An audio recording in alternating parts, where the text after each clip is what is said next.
Wait till you get a load of this. Oh, yeah.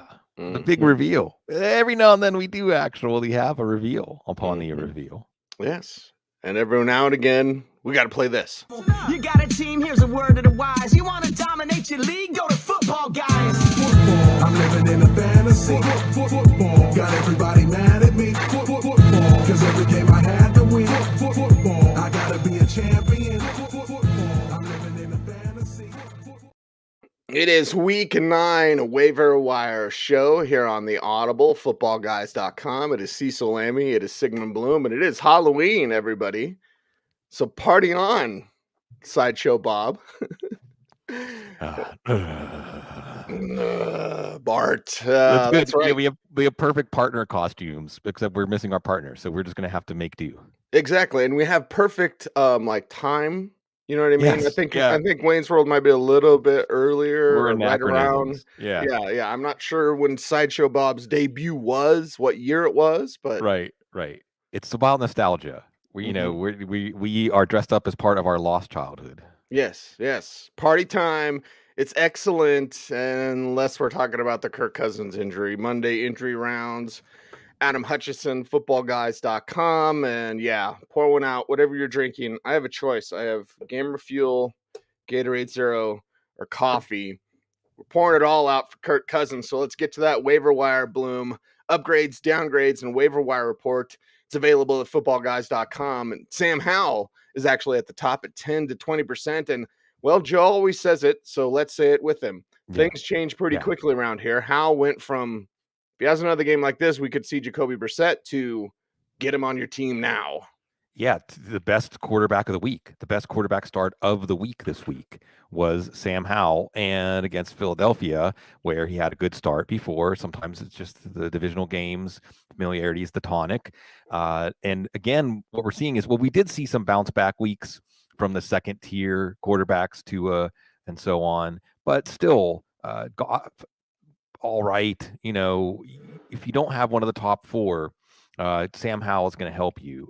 Against New England this week is going to be really interesting because it's a Bill Belichick defense, but it's a Bill Belichick defense without the best pass rusher and the best corner.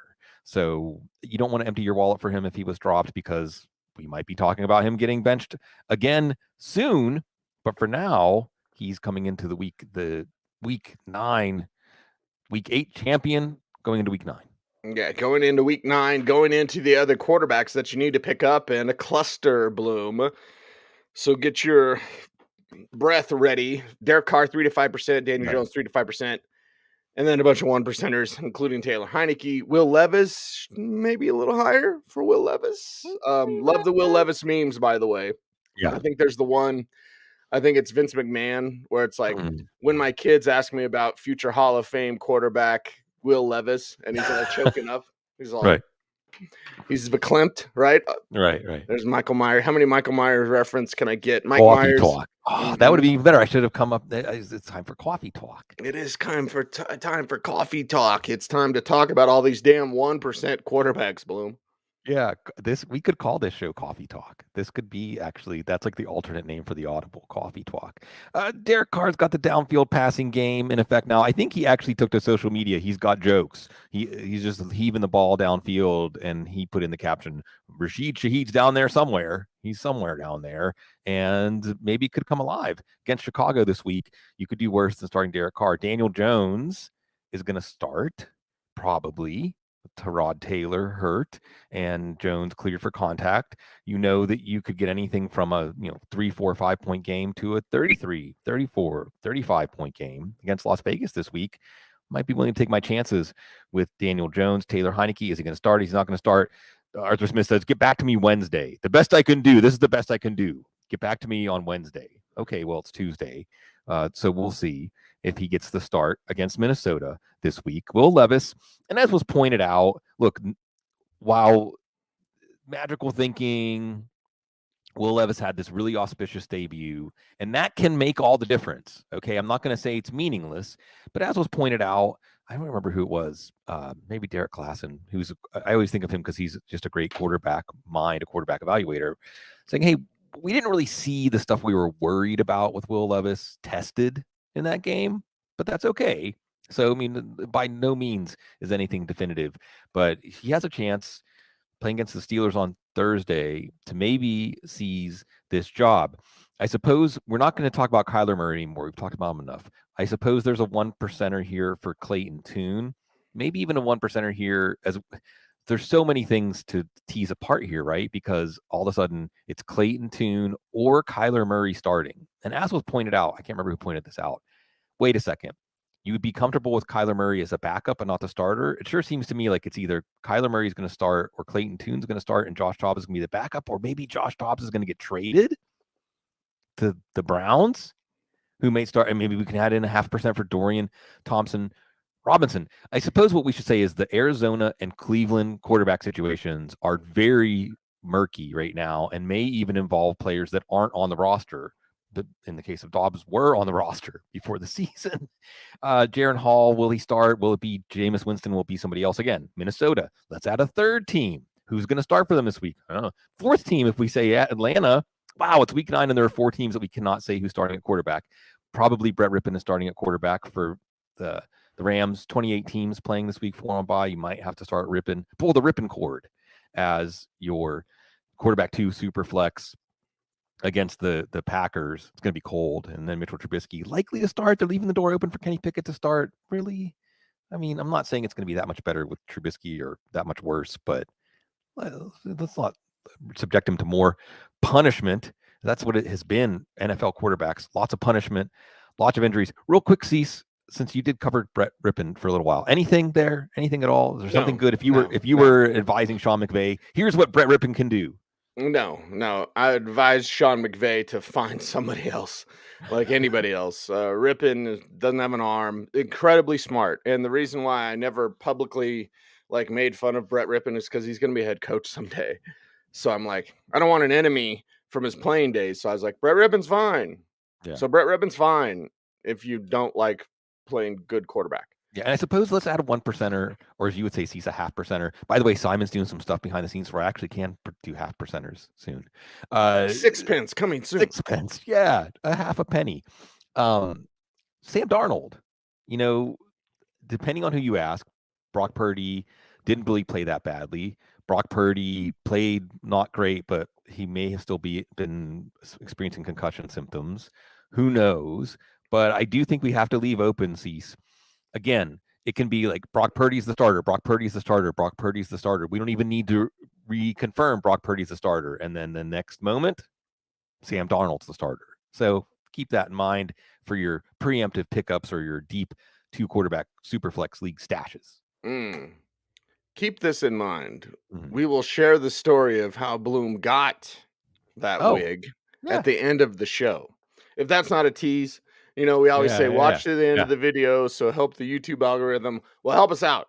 And we'll tell you a little story of how Bloom got that wig.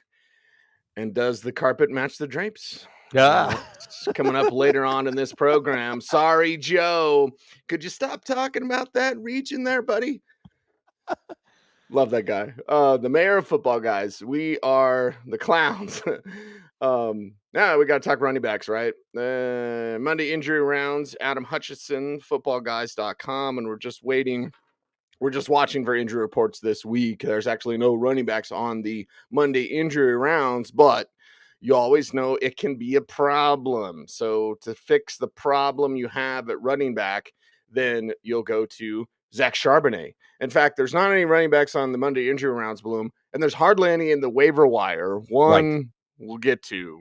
But let's talk Charbonnet first. Yeah, those things are related, right? Now, that being said, what do we see? Kenneth Walker missed a couple practices last week. This is relevant to Charbonnet. Or otherwise, we can come out of games more and more. I feel like we're coming out of games and everything is okay. And then when you get to Wednesday practice, we have things to check on. So check back on Wednesday. Maybe there'll be at least some things to monitor. But Zach Charbonnet looks like he's over whatever that hamstring issue was. And now you're seeing him get more third down work, taking some third down work away from DJ Dallas. He actually got 5 carries and looked really good on his 5 carries, and Kenneth Walker only got 8. Now, Kenneth Walker wasn't on the injury report. It's Seattle. See, so if we were going to rank the teams that we are least sure about the injury report actually reflecting reality of a player's condition, Seattle's pretty high on that list. By the way, great article about Pete Carroll. Did you catch this one, Cease, in The Athletic about his meetings, about how he really will do anything in the meetings, and it makes the players like get fired up. It makes them excited to show up to the meetings. I mean, really and truly, he does things. He makes up stories about players, and they do something where when players fall down in practice, they sync it up. The video guys sync it up with like snipers shooting out of like the trees, and the players love it. Like they want to see who fell down in yesterday's practice, and they bring a basketball hoop into the team meetings and have a free throw shooting contest, and so on and so forth. Pete Carroll, the Willy Wonka, but maybe some of the tricks not a treat with the injury report with Zach Charbonnet. He's a potential league winner. He's playing better. If he was dropped because he was a little banged up, he is an absolute priority pickup in an otherwise quiet week in the running back waiver wire. Yeah, it's a quiet week, except I want to talk about Leonard Fournette. Y'all up and done it, Buffalo. Yeah. DeMercado, whatever. We've talked about him enough. I want to talk about Fournette because if Buffalo does it, what they could do, it will make me say, zang, like excellent. Like it will be awesome if they do what they're supposed to, Bloom, which is run the flipping ball. Sorry, Joe. Will they do that though? Right. Playoff Lenny, right? Well, they got to get to the playoffs first. But isn't it interesting too how this one coincides with Latavius Murray looking like a plotter, back to being a plotter, and I don't know that they're going to use this. Could be like a Jerick McKinnon kind of play where let's wait for December. That's when you're going to want to have Leonard Fournette maybe in your lineup. Windows, right? I don't want Leonard Fournette in November. I might want him in December, but I might have to get him now because people might be onto him. Right. And he's on the practice squad. And Cecil, you can speak to this. I can't remember who put this theory out there, but I thought it was sound that veterans are signed to the practice squad first because it just gives the team time to figure out the 53-man roster move they want to make. Not because, well, maybe Leonard Fournette's going to play a role or maybe not. I don't think that they brought Leonard Fournette in as in case of emergency break glass. I think you bring him in to play a big role. And also, hey, somebody has a ring. Somebody who has gotten there and understands it. And maybe that just, again, is magical thinking. Leonard Fournette, didn't he have a scrap or a problem up in Buffalo at some point? Well, anyway, this is exciting. Marty Mercado is the starter and the clear starter and getting 20-plus touches. And this week against Cleveland, you might want to use him as a flex play. Now, James Conner should be back soon. Kyler Murray entering the picture could help DeMarco's value if he's still the starter when Murray takes over. Haven't really heard much about James Conner. But yeah, I think Fournette is our guy. And we can add in a 1%er for Craig Reynolds, who looked pretty good last night. Did have a fumble at the goal line. But David Montgomery should be back soon. But at least for the first time this year, we saw Reynolds show that he could have value if Montgomery misses time. But really, as somebody put it, Jahmyr Gibbs out there looking like Sonic the Hedgehog, getting all them coins for your fantasy team. That was fun to watch. Ding, ding, ding, ding, ding. Yeah. Get your gamer fuel, kids. Watch out for your heart. Anyway. Watch out for your heart on multiple levels. Anyway, let's talk about wide receivers. Oh, man. This is where the show changes. Yeah. The tone changes because I'll take a deep breath and talk about Drake London, groin projecting week 10 return, Curtis Samuel, toe injury, timeline to be determined. He was banged up going into the week anyway. Kendrick Bourne, the only good thing we could talk about with the New England Patriots, because I hate Mac Jones. Hate's a strong word. My grandmother would say, you dislike their ways. I dislike Mac Jones' ways. And Joshua Palmer, knee injury projecting week 10 return there as well. So in the upgrade, downgrade, and waiver wire report, there he is, Bloom. And again, I will quote Joe Bryant for the second time. Things change pretty quickly because 2 weeks ago, I didn't want to say his name. Now he's your number one receiver. Yeah. At this point, another thing, we're at week 9. We're past the halfway point in the fantasy football regular season. And your willingness to just empty out your wallet when there's somebody Jahan Dotson worth picking up? Yeah, I have him at 25 to 50%. I could see going higher than that if he was dropped. And some of this is Curtis Samuel and injury that we'll watch, but some of this is maybe just reminders for the team that he's really good and reminders for Sam Howell. So he's the guy. And isn't it just like it right whenever everybody's finally ready to give up on Jahan Dotson is when he comes alive? But that's fantasy football for you. And I think that the waiver wire this week has a couple players that we have to make decisions. We have to make a stand on. If it's not Jahan Dotson, I actually see there's some rookies, there's some young players on the rise. And I think this is where your potential hit on the waiver wire is. Question is, which one? Yeah, the guy that helps you win your league could be right here. It could be 7-Eleven. It's always open. Demario Douglas, 20 to 40%. Rashid Shaheed, you mentioned him earlier, 15 to 30%. And those two, very deserving of high praise. Yes. Demario Pop Douglas with Kendrick Bourne going down with ACL. You hate to see that. Going into free agency with a torn ACL.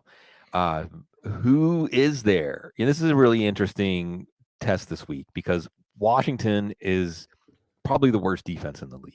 Okay. At least when we're talking about quarterbacks and quarterbacks outperforming their baseline. That happens every week against Washington. But on the other hand, you're looking at a Patriots offense that is going to, a duel with a cap gun. But you do have Demario Douglas. And could Demario Douglas be Adam Thielen? Could he be Alvin Kamara? Could he be that guy that, hey, this offense is not going to go anywhere, but along the way, Demario Douglas is going to catch 9 balls for 63 yards? Very possible. So in PPR leagues especially, you're going to prioritize him because it just makes sense that he's going to become the favorite target. Rashid Shaheed, at least you can see the ceiling now. You can see why you tolerate floor games, and they're hot, and they're playing Chicago this week. And if I had Rashid Shaheed, I would put him right back in there. And I want to just, every time we talk about Rashid Shaheed, I still want to say, wow, the Saints and their history of undrafted free agents just continues to add chapters, players that become fantasy relevant, not eventually, but right away. Yeah, right now. Right flipping now. Quentin Johnston, we've been waiting. Well, all right, let's see some more. 5 to 10% for him. Khalil Shakir, again, speaking of we've been waiting. And that's the thing with Buffalo. If they run with playoff Lenny, December maybe, but like let him get up to speed, whatever. But if Josh spreads it around, so we saw some teases of that last Thursday night. I appreciate Josh Allen. I appreciate the Buffalo Bills. My best friend's Bills fan, but Bloom, they're not going to go anywhere if it's just like solely focused on Diggs. Like, no, Kincaid, spread it around. Shakir, spread it around. Like, keep that thing up and run the ball, and you could have something. Let's throw in Louder with Crowder as well there, just as a 1%er at the end. Yeah, Quentin Johnson got some more work. You're not seeing him make a big impact, but you're seeing more targets. Josh Palmer missed some snaps with that knee injury. We're going to watch the practice report. This is going to be a pass-first offense. It is the Jets next week, so don't necessarily expect anybody to have a breakout week against the Jets. But now Quentin Johnson's back on our radar for a couple of reasons.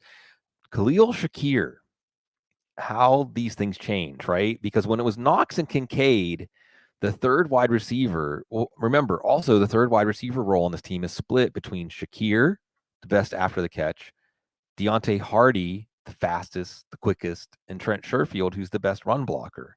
Now in week 8, with Dawson Knox on IR and Quentin Morris, who's the number 3 tight end, also out, we saw Khalil Shakir in there about 2/3 of the time, and we saw why we got excited about him last year.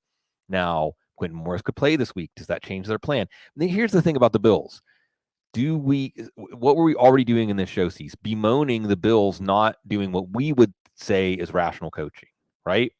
So you would say, well, of course you don't put Khalil Shakir back in the bottle for Quentin Morris. But this is the Bills. You never know what they're going to do when it comes to their personnel, where they're going to deploy them in the most efficient way, have the best personnel sets on the field.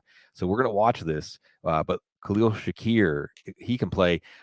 Jamison Crowder actually split after Curtis Samuel went out. It was Crowder and De'Ami Brown, but Crowder had almost 100 yards, 7 catches, and a touchdown. So you see that veteran presence for Sam Howell. And that's the other thing that we have to be excited about with Washington is that Again, we had a game where 3 wide receivers had good fantasy games, so they can fill up a lot of cups there. It was Crowder, or this week we'll see if Curtis Samuel can play, but certainly some food for thought from this Washington passing game. No, we need Jason, our pot stoner degenerate up in Greeley, to get some food in his system because the edibles might be kicking in for him.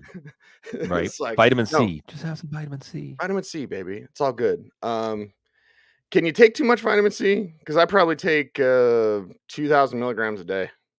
Yeah. Maybe I just take handfuls. Come down here and get some Satsuma. Satsuma season is starting. That's the best citrus fruit. Oh, That Louisiana. and some turmeric. So you cook with turmeric. Turmeric. What? My fingers look like my prison jumpsuit here when I do that. Yeah, I do a drink every night with some ginger and some turmeric and lemon juice. There's some more vitamin C for you. Yeah. Usually, if we can get the lemons there's tons of great citrus grown down here in Louisiana, and then a little bit of honey, a little bit of raw honey from one of the beekeepers here. All that good stuff. Honey is incredible. Honey never goes bad. It never, ever goes bad. And as I like to tell the story about the Papa Smurf of our turtle family here, who now has, I think, 8 or 9 children, when he got mauled by the dog next door who treated him like a chew toy, when we took him to the exotic vet and we had to keep his wounds out of the elements, honey was the antibiotic they told us to use. Put honey on it. Yep. So in addition to Sorry Joe Plus and Meet in the Middle, which, oh boy, we got some stuff to talk about. I was just daydreaming about Meet in the Middle. It's getting to be time. It's like that fruit. It's getting ripe. It's getting ripe. It's almost time to pick. It, right? I had a great conversation with Ben Templesmith, Australian comic book artist, writer, co-created 30 Days of Night. And it was almost like a Meet in the Middle episode. It was awesome. Yeah. And it was in the public. And it was respectful, like everything should be. We're also going to do a gardening show. Gardening or just nature. Like gardening. Back in touch with nature. Nature. Right. All things nature. Witchcraft. Yes. It is the season. And we got to talk about tight ends. Sorry. I was getting ready for the other thing. But let's get to tight ends. We got to talk about the Monday injury rounds. And it looks like Darren Waller, right? Hamstring, projecting week 14 return. So let's put a pin in that as we continue to talk about Trey McBride, 25 to 50% for him. Taysom Hill, if he's out there, 10 to 20%. Logan Thomas, 10 to 20%. And hell, let's just talk about everybody because there's Jake Ferguson, Hendershot, Schoonmaker, 5 to 10%. Donald Parham, 5 to 10%. So you do actually have some tight end help this week. Yeah, the churn is on at tight end. And again, we talked about it last week. I don't think Dalton Kincaid is out there. Trey McBride might be out there, and he certainly won't be after this week, but all the precursors were there. Arizona throwing to the tight end a lot. McBride doing well, earning more work. McBride doing well with the extra targets he was getting. And now you saw him as Josh Dobbs' favorite target. And if you're worried about Kyler Murray, just know that Zach Ertz was one of Kyler Murray's favorite targets last year before Murray went down with the ACL tear. So if it's not Jahan Dotson, Trey McBride, and again, I cannot stress this enough. If you have Travis Kelce, you have Mark Andrews, Dallas Goedert, whoever, you can still pick up Trey McBride. And you should price enforce on Trey McBride because I don't think he's going to go away. I don't know if we're going to see Zach Ertz again. Taysom Hill, what's really fun about Taysom Hill is Jamal Williams is back. He's not going to get goal line carries. No, he's going to get goal line carries.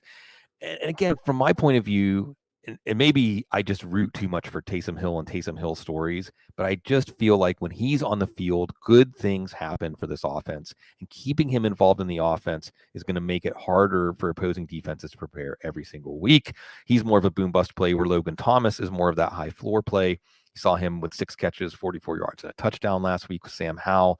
Throwing a lot, this bad defense, he is going to continue to stick around. Jake Ferguson coming out of the bye with a touchdown. You could do worse than plugging him in this week in what should be a high-scoring game between Dallas and Philadelphia. And Donald Parham, we'll see if Gerald Everett is back, but I don't know if it really matters that much because Donald Parham wasn't used that much between the 20s, where he his workload going to happen in the red zone? He scores touchdowns. He had one last week. Again, the Chargers, a high-scoring offense. I don't know the exact number, but the Jets have given up something like 5, 6, 7 touchdowns to tight ends already this year. So even if Everett is back this week, he was a game-time decision for Sunday night. Even if Everett is back, Parham might have some staying power. Swing. Andrew with the the great. See, this is why we love the chat room. Yeah. We love the chat room for all the comments. Who was it that said, "I thought I joined the wrong live stream"? Right? That's Phil. What a compliment! Oh, Big Papa. Love it when you call me Big Papa. Yeah. Mhm. Yeah. What's really great, Cecil, is because the waiver wire was kind of light this week. It's wild. There were 16 games last week, but the waiver wire is actually not that. We can talk about, Wayne's World, right? Do you remember the Wayne's World with Madonna when it was the time of like erotica and it actually had like the flashback and Garth and it was big. It was big. I feel sad for everybody younger that doesn't remember or wasn't around for the last golden age of Saturday Night Live. And it was that group, Dana Carvey and Kevin Nealon, Phil Hartman. See, there's your connection, right? Phil Hartman. Rest in peace, Phil Hartman, man. Man. Phil Hartman was part of rest in peace, Pee Wee Herman, Paul Rubens. Right. Phil Hartman was one of the architects and one of the he was Captain Carl. Phil Hartman has been all up in so many things that we loved, but Saturday Night Live used to be, appointment viewing. I mean, every Saturday night in the late 80s, early 90s with the group they had, and then it flowed into the Chris Farley, Will Ferrell era. But it was vital, and Wayne's World, man. We were talking about coffee talk. I want to reflect and be nostalgic, and I don't think it's an accident, Cease, that we're both characters from things we loved when we were younger. Could it be Satan? Yeah, right. Right. The church lady. Now is the time when pockets when we dance. Yes, we will get back. Unfrozen caveman lawyer. Yes. I mean, there's so many. Fantastic. Acting, John Lovitz. How can we forget that? Oh man, alive. So my favorite teacher in high school, Mr. Healy, actually had a cartoon of Mr. Healy in the Pine Bluff Post. Oh. So anyway, I did a cartoon of him. I drew him all the time in like ridiculous situations, and he was a good sport about things. He would watch Saturday Night Live, and then on Monday at school, we would come back and we'd talk about it, and it was so funny. So one Monday, I walked up to him first thing in the morning, and I said, "You got a teeny weeny peeny." And he was floored, and he was just like, "What?" And I was like, "Did you miss the?" And he's like, "Yeah, I didn't watch this weekend." I was like, "Oh, sorry about your peeny. Sorry, Joe." Anyway, yeah. So. Yeah, we did one. Cease, I remember we did a send up on Saturday Night Live in high school, but the video was brand new, right? Just video, being able to have video as a medium that you as kids, as high school kids, we had Channel 1.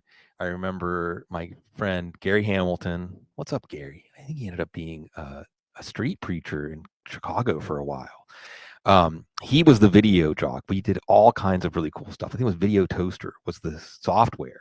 Just being able to edit your own video on your personal computer was just revolutionary. Right. And we did a newscast.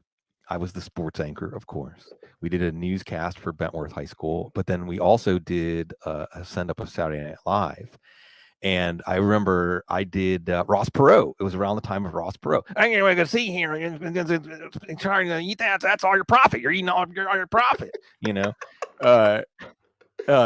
Anyway, and it's fun. I mean, it really was vital. But at the same time, the kids can go back. They can go back and watch it. I can remember when VCRs were first a thing, Cease, and going down to the video store. One of the first things I rented, of course, the best of John Belushi, the best of Dan Aykroyd, right? The best of Bill Murray. And just getting it, because that was when it was really edgy. That's when Saturday Night Live really was dangerous. Dangerous. Mike asked in the chat room, any news on A-Chain? He's supposed to be back. Even when he was put on IR, the news was he should be returning as soon as his stint is over. I think that puts him on track for week 11. I think so. And that's what's interesting about that too, is hearing that Miami is potentially in the market for a running back. So that's the other thing, Cease. By the time we get to, 4 Eastern today, some of these players could turn into pumpkins, and mixing my metaphors, but we could be seeing some shakeup on the waiver wire, depending on what happens at the trade deadline, which is usually, the trade deadline passed. Yeah. Yeah. Paul, the first time catching this live. Thanks, Paul. We don't normally I'm look afraid like it won't this, be Paul. as visually interesting. In Right, the future. right. And the show I did last week, I kind of look like this. Kind of. And then today I look like this. So yeah. Kind of. And the story of Sigmund's wig is coming up in just a little bit. But sometimes, and can I give a Halloween memo out, Bloom? Can we do that? Let's just talk, baby. Let's do this, right? Let's stretch it out. 1, if you have the means, give away the big candy. Okay. All right. It's Halloween, it's for the kids, right? Also, if you see teenagers trick-or-treating, don't shame them for that. I remember years ago, and I think Liam was only like 11, might have been 12. You know what I mean? So he's a little bit older, but he was taking his sisters out trick-or-treating, and it might have been, so he might have been like 12, I would say. So just going around the neighborhood, and one of our neighbors that we never went back to after this was like, "You're too old to be trick-or-treating." Like, no. And if you see, some high schoolers trick-or-treating, give them some flipping candy. Yeah. Because they're not slashing your tires. Exactly. Right? But that's the whole essence of trick or treat. That's what it means. That's what it goes back to. It was actually, I was looking this up yesterday, Scotland, Ireland. That's where this started. And they used to actually, as far back as like the 1500s, 16th century, they would go and they would sing some verses, maybe even do a little show for food outside of your house, and then eventually turn into have a little edge to it where, like, give us some food for this little verse we're going to perform, or else you might not like what happens, and smell my feet along the way, by the way. And then it's a tradition in the Anglosphere, right? Australia, Canada. I think the first recorded trick or treat was actually in Canada, in Toronto. And the phrase trick or treat didn't make it back to Scotland and Ireland until recently, until like the last few decades, even though that's where all this started. But absolutely, it's about you either give me something, it's extortion, give me something, or I might commit some acts of petty vandalism. See, did you engage in any petty vandalism when you were younger? Well, on Halloween out in Grover, because there's nothing to do, and the cops were at least an hour away. So when people, I always felt bad for the people when in that's town. public knowledge. It sounds like New Orleans. There's only like there's only like less than 100 people that live in the town of Grover. But like we'd play ditch 'em, which is basically tag with cars. Okay. So demolition derby on the streets of this town. No stoplights. I mean, and then like during Halloween, we would climb up on top of the school and like throw water balloons at people. Yep. I would take hay bales, and if you left your car doors open, I'd break a hay bale in your car. Yeah. Usually it's like a farm truck, so whatever's probably got hay in it anyway. Yeah. So if you're gonna talk to me about petty vandalism, baby. I remember Grover, Colorado, we do that. Of course, in Bentleyville. I remember one year in Bentleyville, whenever trick or treating was over, and we got our corn, a lot of corn, because it's such a pleasing sound, the sound of the corn hitting against the siding in the window of the house, The last time we went in our little petty vandalism sprees, and this is why it was the last time, the first house we hit, within about 15 seconds, all the headlights in the neighborhood driveways all turned on, and we all took off. We got a runner here. The last thing I'm going to say about your social mores that you brought up, Cease, is another thing. I'll just serve this up like this. Is it okay for kids to go to a different neighborhood than they live to trick or treat? It's trick or treat. There are no rules. There are no rules. Right? I mean, I commend the kids and the families that know, like, well, hey, if it's trick or treating, we're going to go to this neighborhood. That's where they have the Yeah. full-size candy bars. Or sometimes it can be not just because of exploiting or taking advantage. It could be like that's where people really go above and beyond with what they put in their yards, how they decorate. Right. So We yeah, drive to other neighborhoods for Christmas decorations, right? And Yeah. people will do that. They'll have tours, whatever. Like, yeah, we all need to be a little bit less serious once in a while. Okay, I understand it. The grind, the rat race, baby. I Yes. got 2 jobs. I'm running an independent comic book company. I'm busy all the time. I bought a storage space yesterday. I'm processing the comic books from that storage space. Yeah, I went. Yep. Like yes. So I'm in that mode of life. But like, yeah, baby. Like we all got stuff to do. We're all busy. Every single one of us. Calm down. Yes. You'll be okay. Well, don't take yourself so seriously. You're yeah, here. exactly. Shouldn't you already have the celebrate greatest that? You're here. Yeah, that's what we do down in New Orleans. You celebrate that you were alive. That's plenty enough to celebrate. And then, the thing about New Orleans is, how can you even tell that it's Halloween? How do you even know when it's Halloween? But I think, and Halloween is a big deal here. This is one of the best cities to come to for Halloween, without a doubt. But I think that one of the reasons it makes sense, people dress up here all the time. People wear costumes. People wear clothing, makeup, wigs, etc., to embody a persona. And this is a costume, not my Sideshow Bob getup. Oh, I just ruined it for people that weren't here. But our flesh and bones. I heard a song on WWOZ this Sunday, and the lyric was something like, "I'm just borrowing this flesh and bones. I'm just borrowing this. Even this human form is a mask. It's a costume. So all the world's a stage, like Shakespeare said, right? So read your lines with gusto. And it's not just today that we should not take ourselves so seriously and think of ourselves as playing a part, doing a send-up, and not necessarily taking everything so seriously, most importantly ourselves. Yeah, exactly.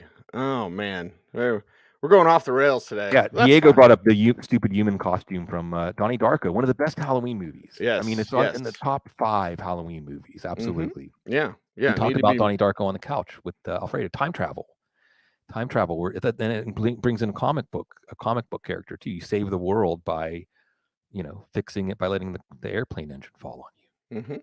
Yep. Oh man, alive! What a show! Oh wait, we still got stuff to do. We do. Anyway, we'll get to business. I'm just having fun, kind of screwing around. Yeah. There you go. Great. High Plains, Colorado. Most excellent. Zang. Yeah. All right. High Plains Drifter. I do not like being clean shaven. I went outside. We had a blizzard over the weekend, like literal first snow of the year, and it was a very, very wet summer here. So it was like I know this winter we're gonna get dumped on, but like we had blizzard over the weekend, and then I went outside this morning, and my face like without hair because I just shaved last night. Yes, for this costume. Yeah, thank you. I was like, bam. This is what it feels like. So, anyway, don't shave is what I'm saying. Unless it's manscaping bloom, then you can keep it clean down there, everybody. Well, yeah, very nice. Yeah, glasses and the beard for the Keanu kiss. Yeah, I was doing that before. People thought I was going to be John Wick for Halloween. Right. I was like, that's too easy. Right. So no, Wayne's World. I can't find a white guitar though. So my buddy Carlos, and I'll shout out Carlos. Couple things, because I bought that storage unit. It's got some Star Wars stuff, and he deals in Star Wars toys. That's his job. Big Top Collectibles. And so I was texting with Carlos yesterday, and he's like, he has about 30 electric guitars, and his YouTube channel is Hey Dad Play this. And so it'll be like, hey Dad, play Metallica, hey Dad, play Van Halen. And he can riff, he can listen to a song and then play it. I did not ask Carlos for a white guitar because I was like, I need a white guitar to pull off the costume. So yeah, but it'd be like someone asking me for one of my cars. You know what I mean? Please, could I take the Shelby out? No. No. Data.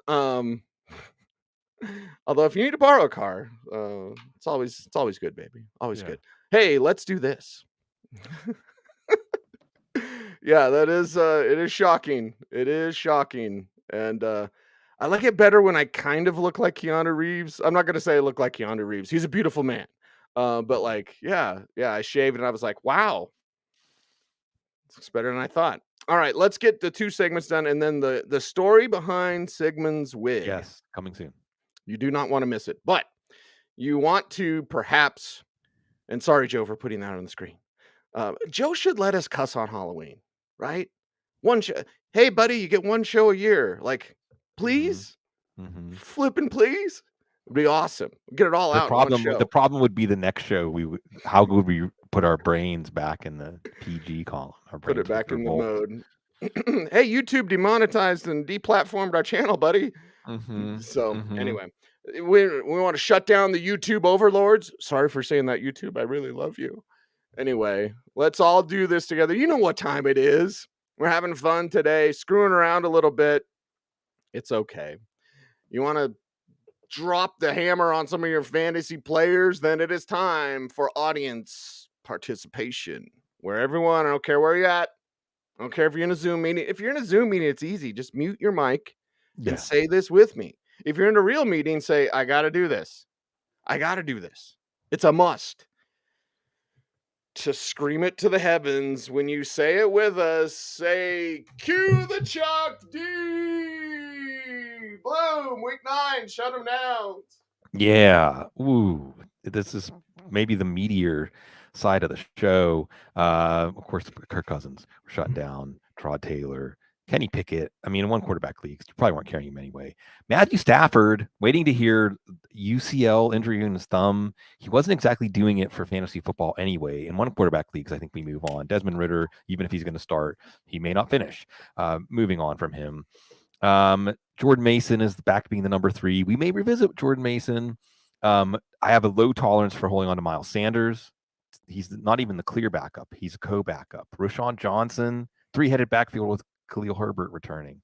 And for that matter, even Dante Foreman and Jeff Wilson. It's splitting the backup work with Salvin Ahmed, Devin Achan's due back. So I've got a short leash for any of these guys. I'm dropping them for priority pickups. Dameon Pierce. Look, if there's a Texans running back that's going to matter this year, it's going to be Devin Singletary, but I don't know if there's going to be one. Alexander Madison, maybe if the Vikings trade for Jameis Winston, we revise this, but Madison at least got more snaps than Cam Akers. Akers got the touchdown. Even Devin Singletary, look, if you told me, I know you like Devin Singletary, but I have to drop him to get to Jahan Dotson. I have to drop him to get, maybe even Pop Douglas if you're fine at running back and you need a wide receiver. I have to drop him to get Trey McBride. Yeah, I'm probably not going to wait around for this Texans running game, which was morose coming out of the bye. Kendrick Bourne, that one's sad. KJ Osborne, again, the Vikings know it's a ghost ship of an offense at this point. Tank Dell, Noah Brown's playing more. Robert Woods is going to be back in a few weeks. Unfortunately, it looks to me like the Texans are going to have a 4 wide receiver rotation for like 2.5 spots. Now, maybe health issues direct us back to Dell later, but I'd rather have DeMario Pop Douglas than Dell. And Joshua Palmer, I probably would drop at least for Jahan Dotson while we wait to find out more news about his knee. And last, Dalton Schultz, again, it's the Texans. We're kind of back and forth, but that's the nature of fantasy football season. But when you go to Carolina and you only scored 13 points, it's not exactly a fantasy bonanza. Not a bonanza. And I should have done what Jimmy did or suggesting, like Guitar Hero.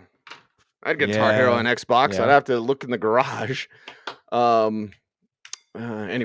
Well, the other thing you need to do, Cease, is get the other thing you need to do is get Alfredo and Julia and Taylor and everybody to go back to like the public access TV, like 80 style graphics. Mm-hmm. We could really. Although we could do the slick Hollywood one. That might be a statement on the world, but like the slick Hollywood, like I remember when they went to the studios, like this looks exactly like Wayne's basement, except we're not in Wayne's basement. Right. And they had the public announcer guy who was like, "Party on, Wayne, and party on, Garth." And until next week, party on. It's party on. It's excellent. It is the opposite of shut them down. You must at times also hold on to these players. And in week 9, who are some of your hold-ons, Bloom? Ooh, there ain't many. I mean, what are we It's a holding weird on week, to? isn't it? It is a weird week. CJ Stroud, even all my slander of the Texans offense, I'm not giving up on CJ Stroud, especially not with Tampa Bay up this week. I'm not going to let him go after that down week. And the other one I'll say is Christian Watson. Yes, Christian Watson. And maybe we're asking Matt LaFleur to rationally coach. But if there is a way out of this offensive morass that the Packers are stuck in, it is throwing deep to Christian Watson. So I'm not going to let him go, not yet, because I think that now that he's healthy, maybe they can game plan around him. I don't know. I have no idea. Anyway, all right, Bloom. Yeah, the story. Well, The and story of the wig. Now we have to set this up properly. yeah, Because you said it would fill up the screen, and and it like won't. usually you have the beautiful fish poster behind you. Yeah, And scared. you said yesterday, or when was the last Sunday, and you Right. were like, "It's gonna fill up the screen." So I was like, Yeah. "What could What's it this going to be? be?" Yeah, it's Sideshow Bob, of course. D bar D. No, the story, and I want to mention. I'm going to give a quick shout out to Nickel City in Austin, owned by the Hunt brothers, dear friends of mine, Uriah Zane and Brandon Hunt. They do a Halloween thing. They've been doing it for a while. See, they're Moe's. They turn the bar into Moe's every year Ooh, with Moe's drink ooh. specials and everything. Yeah, it's really good too. I mean, they really Dude, do it that like should be like a expertly. tourist thing, right? Like Right. how Fright Night Con or why am I Sure. blanking on the Simpsons Halloween special? Like, Uh, yes, Treehouse of Horror. Treehouse of Horror. Yeah, yeah. It's Yeah. it's really cool. So real quick, and I'll try to. I mean, I can't tell a story without telling other stories, but I was just actually recounting the full story because earlier this year we finally do the. I'm on the parent side of the parent-child. Let's go and spend too much money at the theme parks. We go to Universal, and it really started off as a poor day because we go to Universal and you're already in, even just to get through the gate, you're already in for like $700 or $800 for 3 people. And then you find out, well, if you don't have this zip pass or whatever, well, you might spend half of your day just waiting in line, and we're only going to be there for a day anyway. Now you're out like another $1,000. I was not in a good mood. But I was revisiting a place of good childhood memories, not that specific place. I hadn't been to Universal Florida. Anyway, I digress. We get over to later on in the day, the Simpsons land, something for the old folks like me, something from our childhood, was actually pretty good. And they had Carnival Midway games, and I saw the man that was running this game had this Sideshow Bob hair on. I thought, I want that. How do I get that? He explained, you hit 1, you get the little prize. You hit 3, you get the medium prize. You hit 3 in a row, you get the big prize. Are you one of those guys that's like uncommonly good at carnival stuff?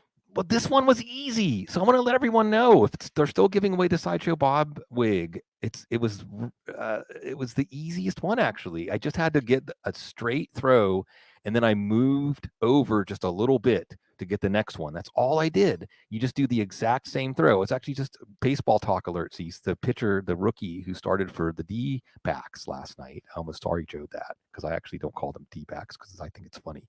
Anyway. It said the pitching coach, he was pitching from the third base side of the rubber, and the pitching coach called him up in the middle of the night and said, no, you need to pitch from the first base side. He just moved him to the other side of the rubber, and all of these pitches that the hitters were crushing, they were missing. Is there a metaphor there for life? Like if we just make one adjustment, everything we're doing is right. If we just make this one adjustment. So, and the thing that was the best thing about having this is I wore it for the rest of the day in Universal, and 2 different young people stopped me because, it's good when the young people, you can vibe with the young people. And they said, where can I get that? And I explained where the game was and how to beat the game. I gave them some tips, and hopefully they're out there walking around with their own Sideshow Bob hair, like I will be in New Orleans this evening. That's where you'll be. I'll be up on the mountain freezing. But Bloom, I want to know, is your head sweating? It's not too bad, but that's because fall finally came. You got a blizzard. We got 50-degree weather.